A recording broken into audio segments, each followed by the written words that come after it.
आज हम लघुत्तम समापवर्त्य के बारे में जानेंगे। लघुत्तम समापवर्त्य, ये समापवर्त्य जो है समान और अपवर्त शब्द के मेल से बना है। लघुत्तम मतलब कम से कम। इसको हम अंग्रेजी में एलसीएम कहते हैं। एलसीएम का फुल फॉर्म होता है L for lowest, C for common और एम फॉर मल्टीपल्स। तो उसमें लघुत्तम समापवर्त्य से पहले हम कुछ बिंदु को जानेंगे। सबसे पहला बिंदु है यहाँ पे अपवर्त या गुणज।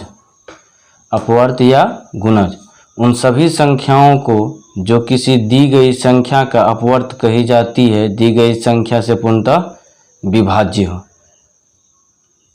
अर्थात 4 के अपवर्त का मतलब हुआ या 4 के गुणज का मतलब हुआ कि जो सब भी गुणज होगा उसमें 4 से भाग लगेगा। जैसे 4 तो 4 एका 4, 8 में भाग लग रहा है, 4 दूना 8, 12 है, 4 तिया 12, 4 चौके 16, 4 पंच 20, ऐसे करके ये 4 का गुणज होते जाएगा।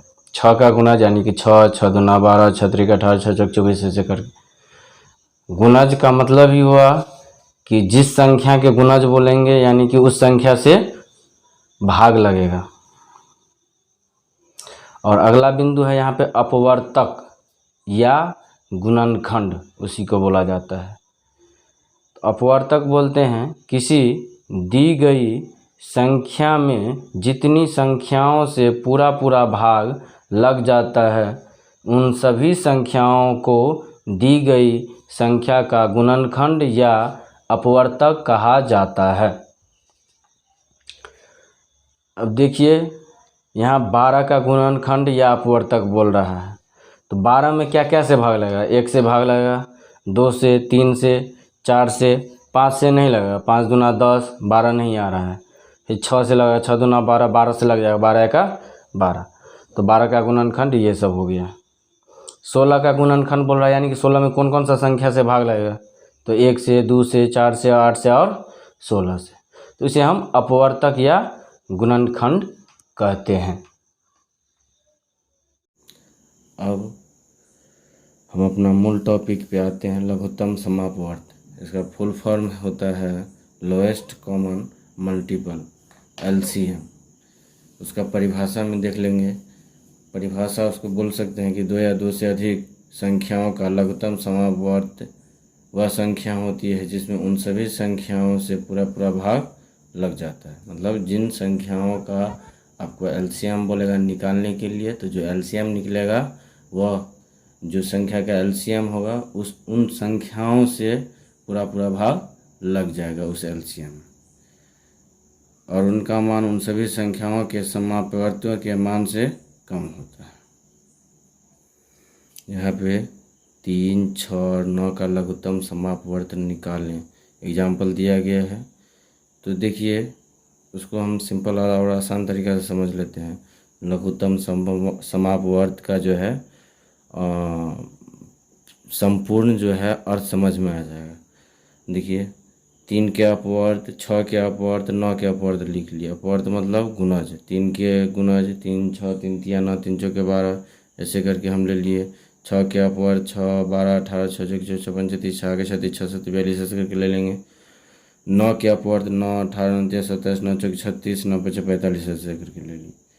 अब 3, 6 और 9 के समान अपवर्त जो है कौन कौन है? 18 है, 36 है, ऐसे करके हो जाएगा।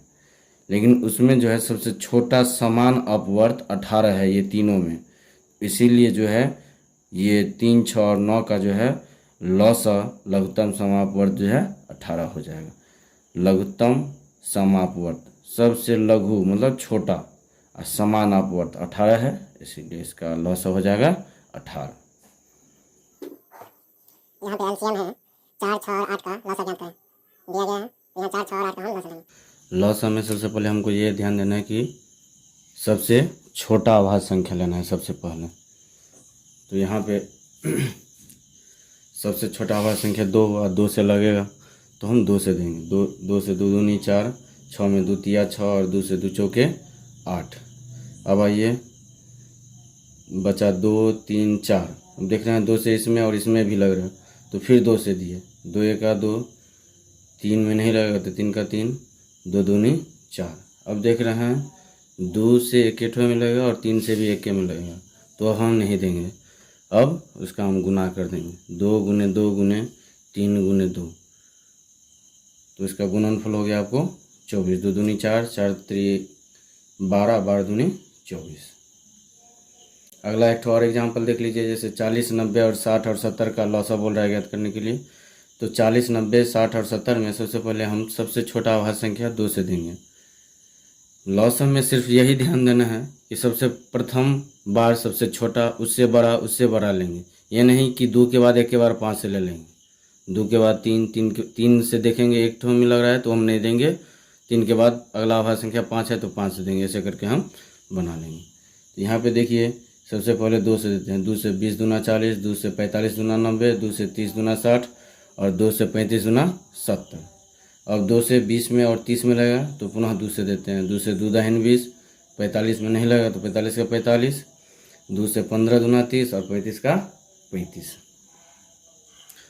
अब आगे देखिए इसमें 2 से सिर्फ 10 में लगा तो नहीं देंगे। अब 2 से, अब अगला अभाज्य संख्या 3 है तो 3 से देखते हैं, इसमें लगा तो 3 से देते हैं।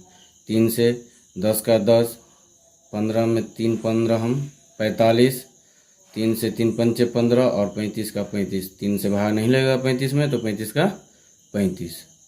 अब 3 से होने के बाद अब देखते हैं 5 से। 5 दूना 10, 5 तिया 15, 5 का 5 और 5 सत्ते 35। 40, 90, 60 एवं 70 का लौसा बराबर हो जाएगा 2 गुने 2 गुने 3 गुने 5 गुने 2 गुने 3 गुने 7। 2 दूनी 4, 4 त्रिक 12, 12 पंचे 60, 60 दूना 120, 120 गुने 70, 12 सत्ते 84, 840 और 840 गुने 3 बराबर 2520 आंसर हो जाएगा। अगला एग्जाम्पल में देखिए, ये जो है सेम क्वेश्चन ले लिए हैं। 40, 90, 60 और 70 का जो है अभाज्य गुणनखंड विधि से एलसीएम निकालना। सबसे पहले ये गुणनखंड विधि में जो है सबको अलग अलग करके हम अभाज्य गुणनखंड में तोड़ देंगे। जैसे 40 को तोड़ेंगे 2 से 2 विषम 40, 2 से 2 दाहिन, 2 से 2 पंचे। उसी प्रकार 90 में 2 से भाग लगेगा, 2 से 45, 3 से फिर 3 15 दिया 45, फिर 3 से 3 पंचे 15। वैसे ही 60 में 2 से 30 दूना 60, 2 से 15 दूना 30, 3 से 3 पंचे 15। अब 70 में 2 से 35 दूना 70, 5 से 5 सत्ते 35। गुणनखंड में तोड़ने के बाद उसको हम सजा लेते हैं। 40 बराबर 2 3 ठो है तो 2 के पावर 3 गुने 5। 90 में 2 एगो 3 दूगो और 5 तो 2 3 के पावर 2 गुने 5। 60 को हम लिख सकते हैं 2 2 ठो है तो 2 के पावर 2 गुने 3 गुने 5।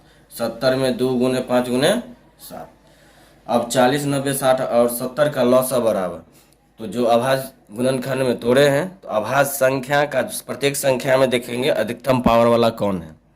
तो यहाँ देख रहे हैं 2 के पावर 3, 2 के पावर 1, 2 के पावर 2, तो अधिकतम 2 के पावर 3 इसमें है तो 2 के पावर 3 ले लिए। अब अगला अभाज्य संख्या 3 के बारे में सोच रहे हैं तो 3 2 ठो इसमें है, इसमें 1 ठो, तो अधिकतम 3 के पावर 2 इसमें है तो 3 के पावर 2 ले लिए। अब 5 सब में 1 1 1 इसमें है, ये इसमें भी 1, अधिकतम 1 ठो है सब में तो 1 ठो 5। 7 इसमें नहीं है, इसमें नहीं है, इसमें है, इसमें है, एगो 7 अधिकतम है तो एगो 7। अब उसका गुणनफल निकाल लीजिए। 2 के पावर 3 गुने 3 के पावर 2 गुने 5 गुने 7, 2 दूनी 4 दूनी 8, 8 9 3 3 9, 8 9 72 और 7 पंचे 35। 72 और 35 का गुणनखंड ज्ञात कर लेंगे, गुणनफल ज्ञात कर लेंगे तो यहाँ पे 72 और 35 का गुणनफल हो जाएगा 2520। तो इस प्रकार से आंसर हमारा आ गया 2520।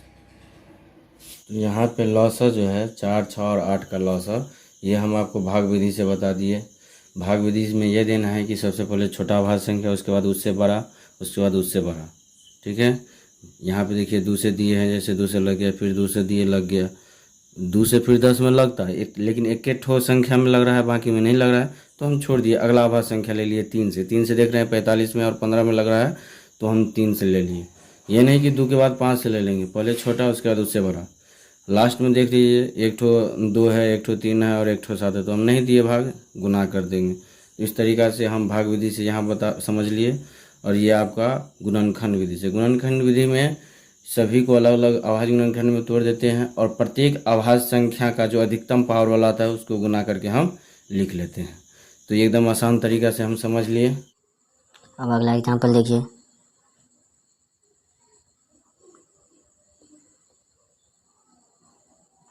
जैसे 2 के पावर 5, 2 के पावर 10, 2 के पावर 19 का लॉसा बोले